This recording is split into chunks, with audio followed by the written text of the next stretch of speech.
Hi, and welcome to Draft and Compliance. I'm Kane, he's Tom, and we talked with Joe Evangelisto last time about what happens when a 3PAO loses their authorization status. Today, we're talking about the changes in FedRAMP Revision 5. But before we get to that, we're spinning the beer roulette wheel. Remember, I'm apparently going to hate one of the three remaining local beers that a friend of mine in Bellingham bought for us. So, what are we drinking today, Tom? We are drinking, it's called Raspberry Juice on Juice. It's a double IPA. It's brewed right in your neighborhood at Structures Brewery. It's just, I drive by them on the way downtown, actually. Very cool can. It's got some cool artwork. Like a snake on there. With it looks like a pineapple to me. So I don't know. It looks like it's got like some citrus fruit as well. But it's a raspberry. It's a raspberry. It says raspberry juice on juice. Yes, and the last raspberry we tried was a sour. This is a double IPA, which would be much more up my alley. So I'm going to crack this beer. All right, well, let's see how this goes. At least it's local, which I like. You know, Tom, we're going to have to get some of your local brews out of they do make a beer in Iowa, right? Oh, they make really good beer in Iowa. Oh, we're going to have to do that at some point. I'm enjoying the scent. Ooh, look at that color. Well, it has a color. We're into this color again. Very hazy. What is the thing with pink beer lately, Tom? Is that like just the color of the season? Well, it's obviously we did another raspberry beer here, so you're going to see some of that color. But the color on the camera, I don't think gives this one quite the justice that it deserves. It's more of it's kind of brownish. Dark grapefruit is what I'm seeing. Yeah, it's kind of brownish, pinkish, but yeah, I could go with grapefruit color. But again, this is one of those that does not fit in the glass, no matter what I try. Maybe I'll fit the rest in. What are you smelling there? That's I'm not smelling so you raspberry. Said this was an IPA, and I can confirm this smells of an IPA because you and I have had enough IPA before for me to know what they smell like. It smells delicious, I think is what you're trying to say. No, that is not what I'm trying to say, but good try. I don't smell the raspberry at all. I don't either, which surprises me a little bit. I mean, there's something sour in there. Yep, I can smell a little sour. But, it doesn't, there's not a characteristic, like citrusy smell or anything like that you get with normal IPAs. So let's maybe taste it and see what we think. Sure.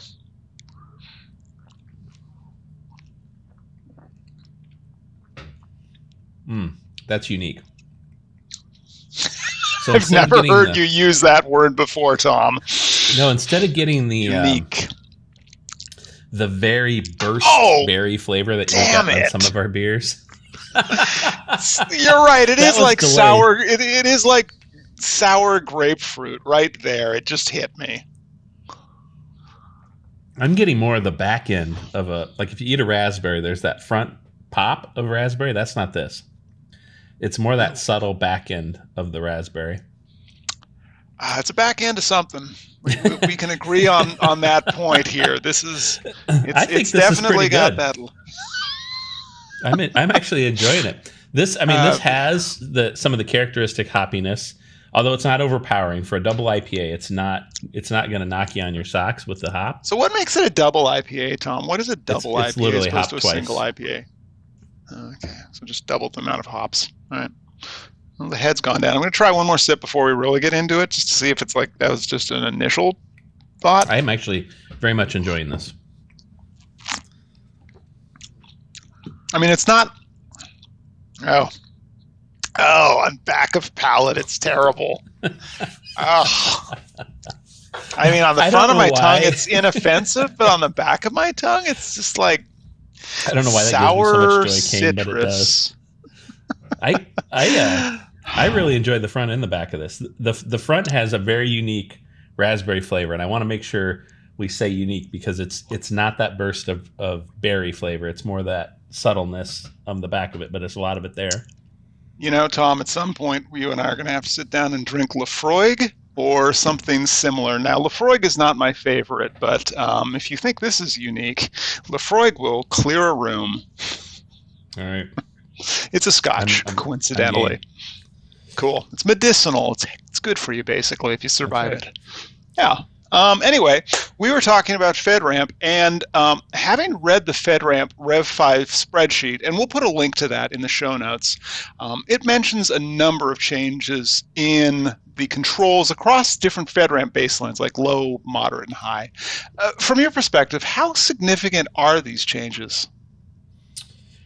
Yeah, the word significant is maybe not the word I would use. So essentially, what FedRAMP did was they introduced a new family of controls. So Mm-hmm. supplier risk basically control set. But then with the remaining controls, they did sort of a shell game, which means they moved some controls and collapsed them under a single control.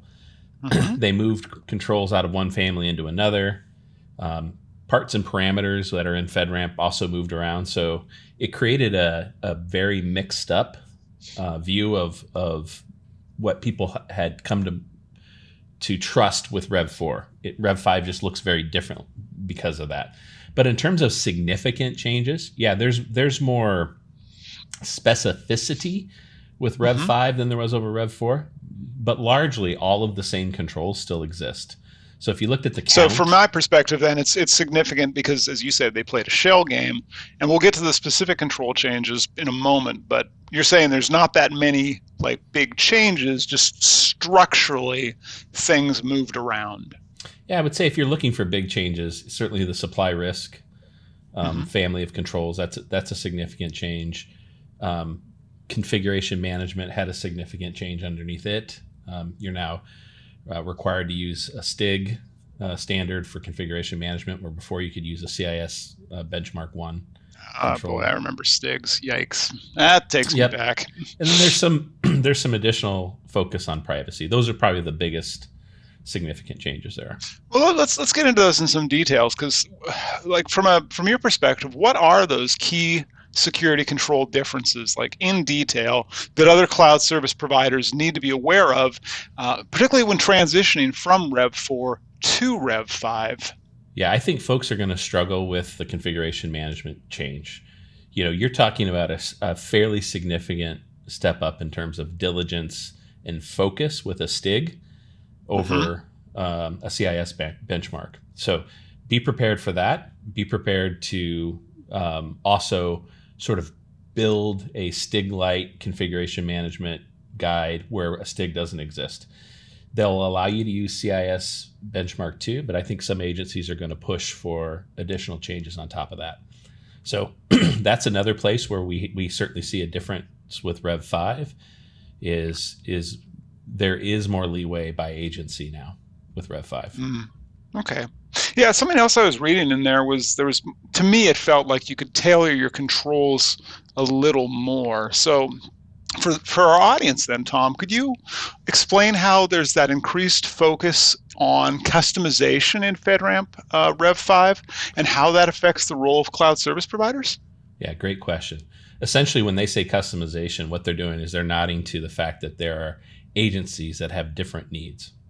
So you might have an agency that comes to you and says, yeah, I know that's what FedRAMP said, but what we really want to see is this level of granularity in that control. That's the customization that's built into Rev 5. The other piece that's important to understand is your ongoing annual requirements with your agency.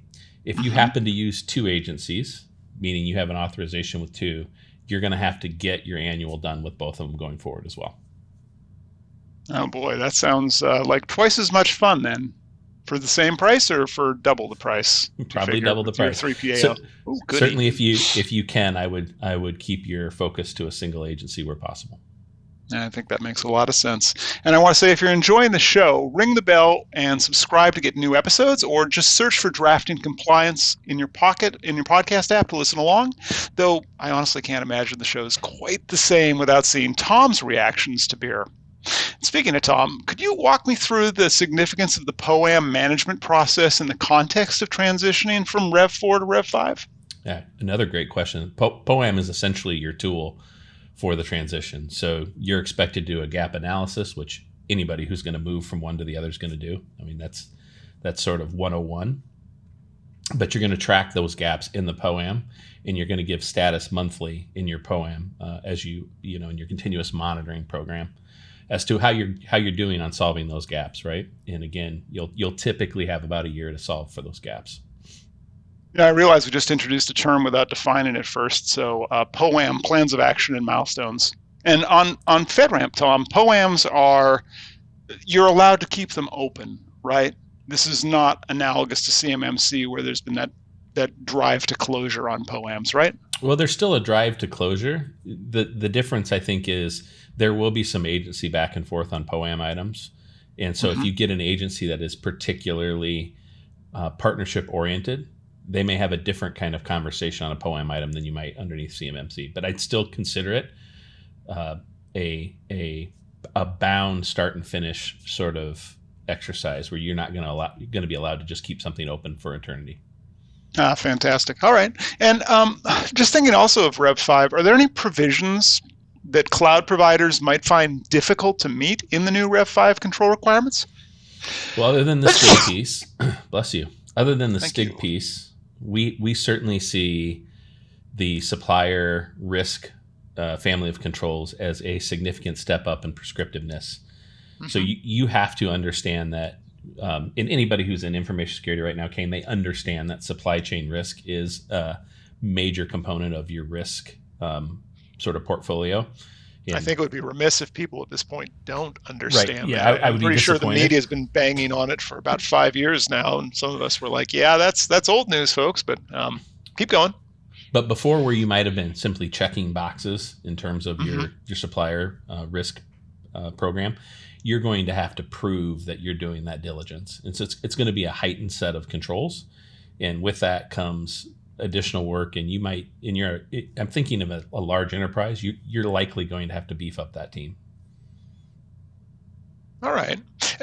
So a larger focus on POAMs, a larger focus on STIGs, a larger focus on supplier risk management. I think these are all good changes. Something else I was reading, Tom, was how there's something about the transition plan needs to be revised based on leveraged controls by October 3rd, 2023. So that's this year at the start of spooky season. Can you explain what that entails? Yeah, so there's really two important dates of note. The first has already passed us, September 1. You had to have an initial plan kind of pulled together. And then they essentially gave you another month to account for what they call leverage controls, what you and I might call shared controls. It's those integrated cloud service providers in your environment that also have to make changes. They're essentially giving you that month to read what their plan is. Okay, so that's just an alignment exercise then really with the Correct. remainder of our supply chains. You got it. I'm okay, a little so surprised that they only give you a month. Oh, that's fair. I guess if everybody's got all their controls and plans and transition plans done by the start of September, they should be willing to share them. And okay, yeah, you're right. That is a bit tight. Well, we'll see how that goes, right? Maybe we'll see a pushback on that one. Yeah, I think there is some pushback on that, but so far I've seen no bending on the part of the PMO. So I think the dates are the dates. Fair enough. Well, with that, I've been staring at this. I imagine yours is considerably more empty. I haven't quite poured all of it in there, but I've refilled. I'm going to do it one more time. Let me see if I can fill mine in, having got that top eighth of an inch. Oh yes, look, the rest of it goes in there too. That's fantastic. Yeah, I'm proud of you, Kane. You've taken more of this than I think a lot of the beers that we've tried. So I think this is really good. You know, classically, when we get to the end of the show, I usually take a third sniff and a sip to see if the flavor profile has changed, whereas you've been enjoying it throughout. Yeah. You know, the raspberry so we've been recording for a little while here. I can now actually smell raspberry.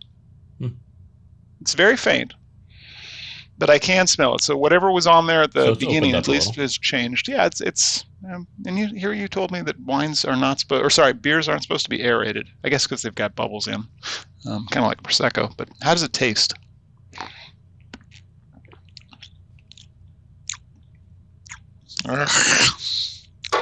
Oh, now it's like drinking flat grape juice or grapefruit juice. Oh. So I'm dying to hear how you rate this one, Kane. Well, what I'll say is this. If you like flat, stale grapefruit juice, this would be a great beer to start your morning. Just remember the grapefruit does have some medicinal interactions, so keep that in mind. On a scale of 10 points, I'm not going to give it a 2 because 2 seems to be the low water mark for things that I am absolutely taken aback by, but I am going to give this a very strong 3 out of 10. What about you, Tom? Yeah, I'm definitely different than you are, Kane. This has a lot of character, so I like that. It has interesting flavor profiles. When it says raspberry, I think most people will think it's going to taste different than it does. When you combine the raspberry with double IPA, you get some hop character to combine with it. So I think that's a very interesting beer. The only thing that gives me a little bit of pause on this is I don't have as much of the hop that I would expect with a double IPA. So it's pretty tame in terms of hop. So if there's IPA drinkers out there that like the subtleness of some of the newer IPAs, they'll like this one better. And then you keep mentioning grapefruit. I do get a little bit of grapefruit in this. I don't think it's very strong. So I think of my wife makes me take grapefruit seed extract drops when I have a sore throat. And those are absolutely the worst thing on earth to put in your mouth. So this isn't that at all. This is pretty subtle and it's balanced nicely. So I like it. I'm going to give it a 7 out of 10. Well, okay, so I gave it a 3, you gave it a 7, and Tom, I will challenge you. Try oregano oil if you want to try the absolute worst. I've tried that as well. Oh, and you're still saying grapefruit is worse than that. I've not tried the grapefruit. Okay, well, I can try that. Maybe not on camera, though. But with that, I think we've hit the end of today's episode. So again, thanks to everyone for watching. Please do like and subscribe. And we'll see you next time with another special guest and another unique beer.